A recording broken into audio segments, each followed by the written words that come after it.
I think it's the first time I ever shared this even. Good looking guy, looked like a Greek god, with long hair and blue eyes. I was like, oh, I was 21, had no idea what I was doing, opening a plumbing and constructions company. Like, what? It was just when my kid was born. It was just in the time that the market crashed. And I built my second business, which was kitesurfing equipment dealership company. The way that I was grieving was creating and doing. I was at the bottom, but then it went up pretty much like that. How did your personal experience of loss and grief shape your perspective on life, work, and what are the lessons you learned that you could share with us? When I lost my mother, it was it was a hard one because my mother was like my sister. We were very very close, and I lost her when she was just 53 years old. She was she was very young and wild and a businesswoman as well. And she was very inspiring human being. And when I lost her, I realized that, life is very, very short and unexpected. You never know what's going to happen tomorrow. And there's no way I'm going to live this life just random life, boring life, do something just to fulfill someone else's needs or wishes, or to do something just to finance myself. I wanted always to do something from passion, and that's how I've been even before she passed away. I've always been doing things from passion. Like I told you, I left to New York, opened my first business when I was 21, had no idea what I was doing, opening a plumbing and constructions company. Like, what? I'm 21, just how would I know what's plumbing and constructions? But I met this guy. He was a plumber, and we decided to open it together. And it was a best experience because it was a failure, which is the best thing that happened to me is that was a complete failure. But it wasn't a failure because it was something. It was my school. It was my university to learn from. I created the logos by painting. There was no computers at the time, and I was handing people flyers hand by hand, and we were struggling to find clients and to do marketing. And I learned marketing as I was going, as doing this, because if I wouldn't do that, I wouldn't know that this is possible, and how what is marketing all about and how you can reach more people. And for me, I've always done things from what my feelings are. I've always done things that I thought that they were right from my guts, not from because, oh, I think I see that this brings money to someone else or this is doing this. No, I feel like I want to do it. I'm going to do it. On 2006, I traveled in India. I came back from India, and I went on MySpace. MySpace was the first ever social media platform that I was visiting on. And on MySpace, there was a guy who wrote me, "Hi, Tal, would you like to have a cup of tea one day?" And I looked at his profile and I saw only Caribbean islands pictures, but there was no picture of him. But it got me curious. I was 24 and I wrote him back and I said, maybe one day. And we started to exchange emails. There was no WhatsApp, there's no nothing, there was no communication tools. So we emailed each other, and we emailed a few emails, like a day or two, even maybe 4 days of back and forth, sharing a little bit about our lives.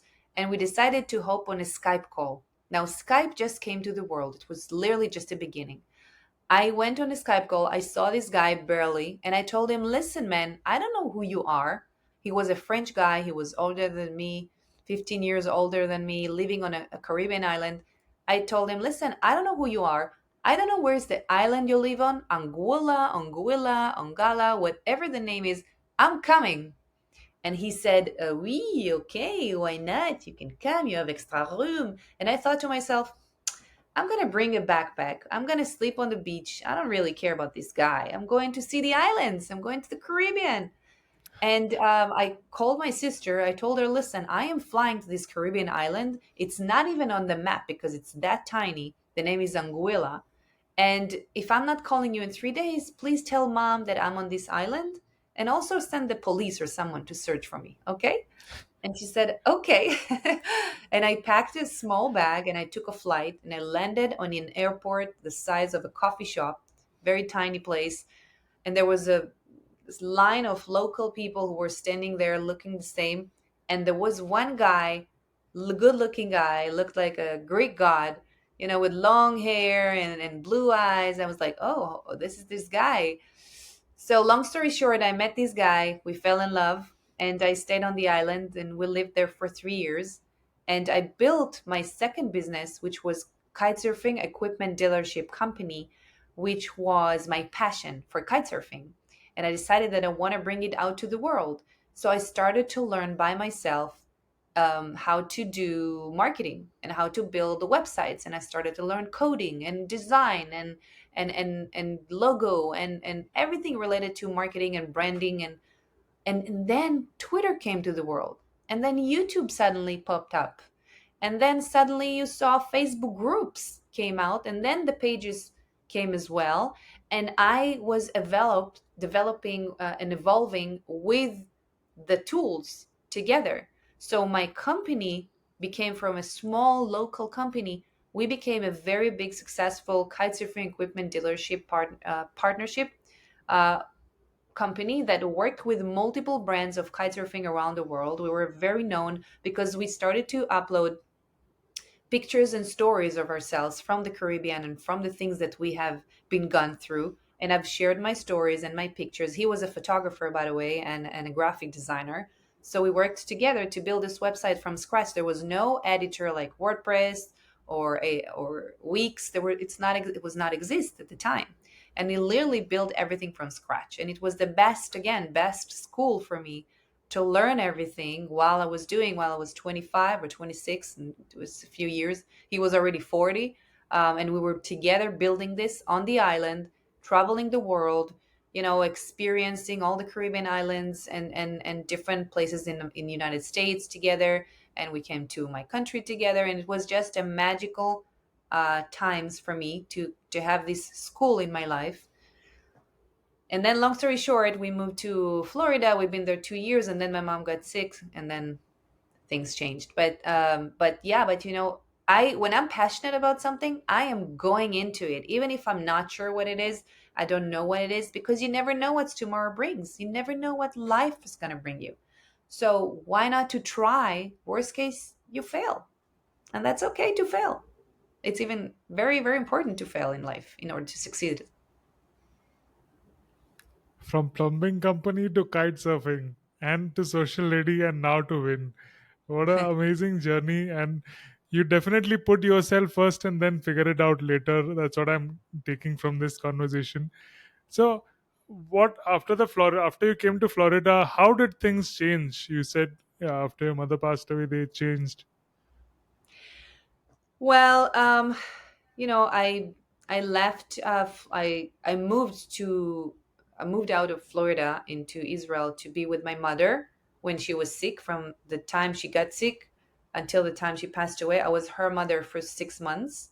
Um, because she needed support, and I stayed there with her. And then when she passed away, our relationship did not last. It's a long story with this guy, and we decided to divorce. So I moved back to Israel. I left the business to him. Another long story. And I restarted from zero. I started with no mother, no business, no living in the freedom. I just moved back to Israel, to a tiny apartment, starting my life from scratch. I have no idea what I'm going to do. Haven't been in Israel at the time for 10 years. And trying to figure out, my life from the beginning. But actually, this was the way that I was grieving, was creating and doing. So my journey in Israel, I was at the bottom, but then it went up pretty much like that because I established the first digital marketing department at the Adler Homsky, which is the second largest advertising agency in Israel at the time, 2010. And then I was there for almost a year, and working in an advertising agency, and it was a very big advertising agency, hundreds of workers, and I felt like I'm a nail in the whole system, and I wanted to do something of my own. So I left, And I've established the first college in Israel for social media in 2011, that became huge, and that's how I got really known, and got a lot of attention for doing this, because I started also to utilize Facebook a lot, and there was not Instagram yet. Instagram just started, and it started Instagram, and I was on Twitter, and I was on different channels when people in Israel didn't even know what I was doing. Like, why would you be in? Someone wrote me one day, "Why are you sharing your room picture on Facebook? This is so private to put a picture of my room. I put picture of my screen and you could see what's behind my screen or something." And people told me, "Oh my God, this is so private to show your room," and people were like, they did not understand this world. And I was interviewed on television and they were mocking me, kind of telling me, "What, Facebook, who's going to use it? This is a waste of time. No one's going to do business on Facebook. This is just a trend, etc." And I was teaching it, so I had 20 leading teachers from the industry, which are the leading, still are leading as of today, and are good friends. And also I had hundreds of really students, and it was the biggest companies in Israel who came and learned and everything. And it was a great experience for me too, because again, I jumped into the water not knowing how to build a university, right, a college in Israel, no clue what I was doing. I was jumping, and I started to learn how to swim when I'm in the water. So that's what happened, and it was a great experience. Just to highlight brands Tal has worked with, she's worked with Coca-Cola, Electricity Israel Company, Channel 2 News, Breslev, Rest, and others. So I had a question on these same lines. When you're jumping into these things, don't you feel anxious about what is going to happen? Or if that thought comes, how do you deal with that thought? So I think that when I jump in the water, I don't think much. I just do. If I sit and start to think, should I do this? Maybe that's too dangerous. Maybe they're gonna think about it this way. Maybe people not gonna like it. Maybe no. There's no time to think. You jump and you do.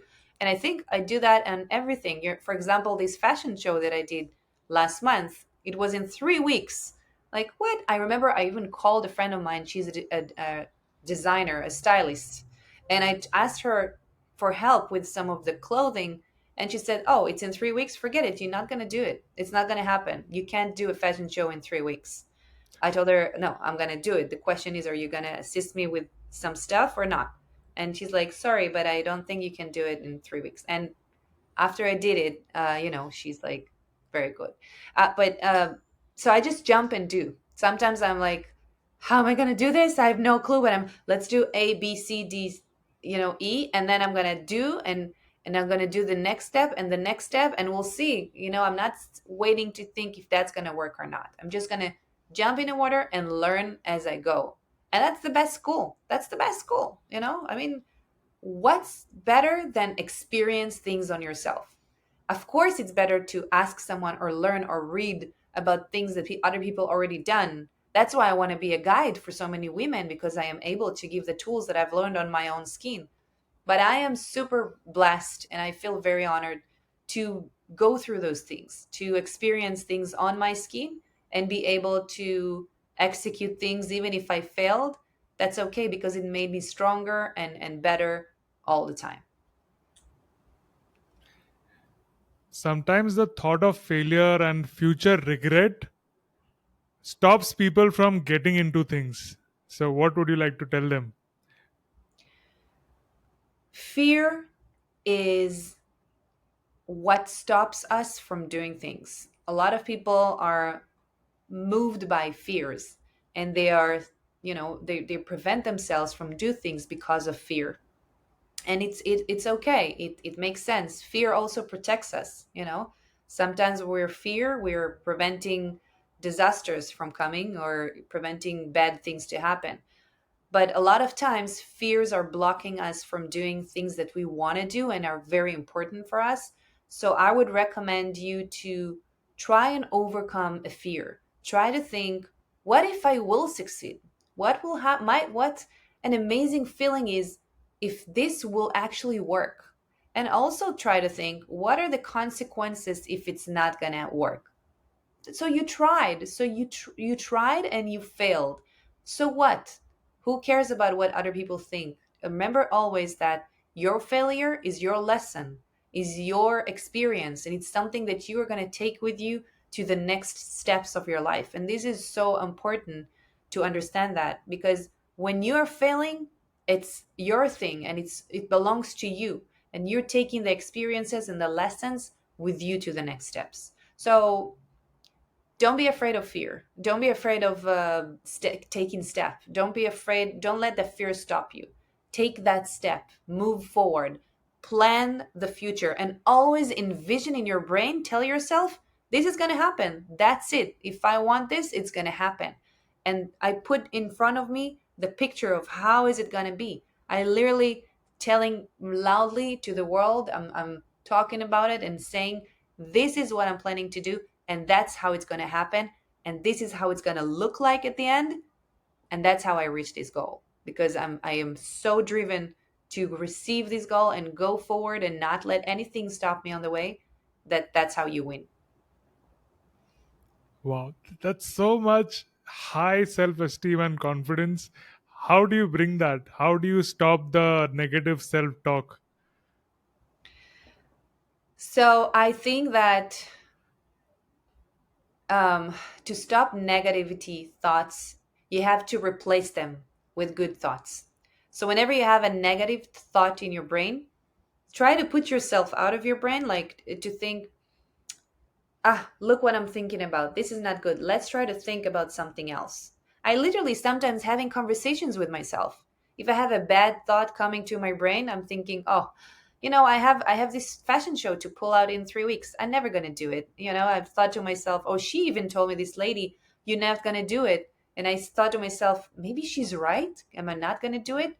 But then I'm thinking to myself, Tal, this is a thought. Make it go away and think about something else. Immediately, I'm thinking of how this is going to happen. What is it going to be? How is it going to look like? So I'm replacing the bad thought with a good one. And it's literally what's saving my day. It's literally what I'm training my brain to think about the good and the positive things and the results and what's the goal, the end, what's the end picture that I want to see in front of me. And that's what I'm focusing on this. And with time, I learned how to prevent. The more you are, I think the more you practice your brain on thinking of good thoughts, the less you will think bad thoughts. As of today, I have this huge mission to do this fashion show in 2 weeks, in 2 months. I told you about in the yacht. I have 2 months to pull out a show. I have no clue. I don't have the models yet. I don't have the clothing yet. Like, I have no clue what I'm going to do. Literally, this is like a very big thing I took on myself, but I'm seeing how it's gonna. I'm envisioning in my brain, what do I want the results to be, and that's where I'm aiming to. I put tasks list on my desk every day, and I'm writing off the things that I'm accomplishing and creating new ones, and not thinking about anything else that will distract me or take me into a negative space or place, to prevent me from succeed. So I would recommend everyone who has a goal or who has something they want to reach to focus on this, to make sure that know where you're going to, and not be afraid of the bad negative thoughts. Just let them go and try to bring in positive thoughts. It's going to work. Wow. Flush your minds with the positive thought so that the negative gets washed away. Just dominated with positive thoughts. Next question I wanted to ask about quitting. You have started so many ventures, you have moved on, trying different things and moving on. I was reading this book from Seth Godin, which is called Dip. The book's name is Dip. He talks about quitting um, in two ways. If you're not getting there or if it is not working out, quit immediately. And if you think it's going to work, even if it is tough time, you double down and don't quit until you become the world's best in that particular field. So throughout these ventures, throughout these times, when did you how did you decide to stop it? Okay, I need to move forward. Or how did you think that this is the thing that I need to keep pursuing till I become the world's best in it. I believe you are world's best in as a social lady and a social media influencer. So how? I think that when you believe in something and you believe in it deeply and you enjoy doing it, then you don't give up. When you are doing something that you feel, and it's not only that, by the way, for example, the kite surfing company that I had, I was trying to, before I split it to my ex-husband, I was trying to I was trying to run it when I was in Israel. At the same time, while I had other things I did and rebuild myself from scratch, and it took me time to realize that this is not gonna work. This is just I'm trying, like I was trying to keep the website up and other things, but I realized at some point that I have to give up. And it took me a few years to actually give up and say, okay, this is not going to work. I mean, I tried to focus on this, but do other things, it's not going to work. So you have to understand at some point when something you're working hard on, even if you're passionate about, but you don't have the tools or the resources, or it's not the right time for you to do it, it might not work, and that's okay. And you need to learn how to give up on things, and you need to learn how to move forward. So I decided when I moved back to Israel to focus on building my digital marketing knowledge and agency and all those things, rather than focus on something from the history on the kitesurfing in the Caribbean, which I don't live there anymore. It's not my life anymore. All the website is about my past life, about living on this island with this guy. It belongs to the past, and I was trying to preserve it and keep it alive. And here I think it's the first time I ever shared this even.